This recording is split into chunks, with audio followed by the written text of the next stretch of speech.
Sick of having to pick up this and watch this spiral upwards at an alarming rate?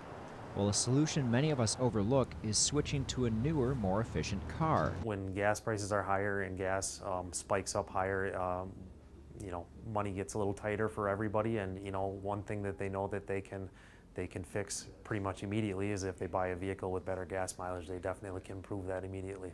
And now it's not only the consumer that's eyeing up MPGs when shopping for a new car.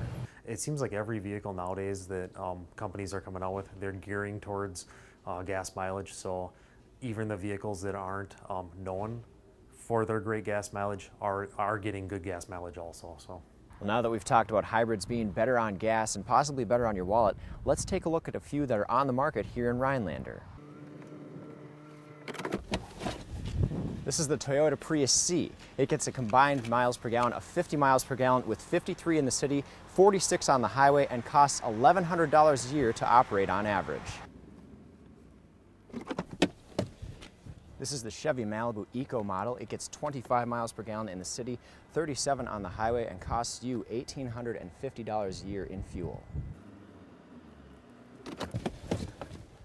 This is the Buick LaCrosse. It gets 25 miles per gallon in the city, 36 on the highway, and costs you $1,900 a year to operate in fuel.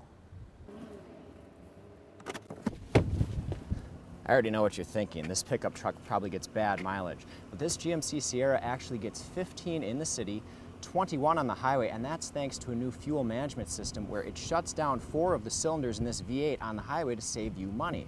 It costs an average of $3,150 to operate annually in fuel costs. Now I know what you're thinking right about now. I've only shown you new cars, but don't worry, I've got you covered.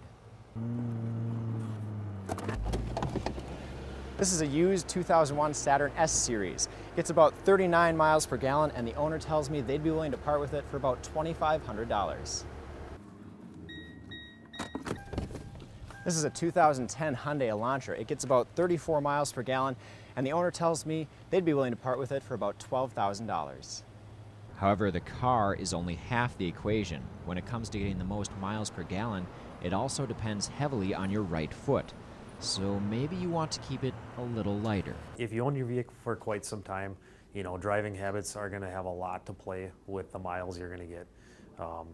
It's a huge difference between somebody that drives aggressively and somebody that is going to be conservative, and that's with any vehicle.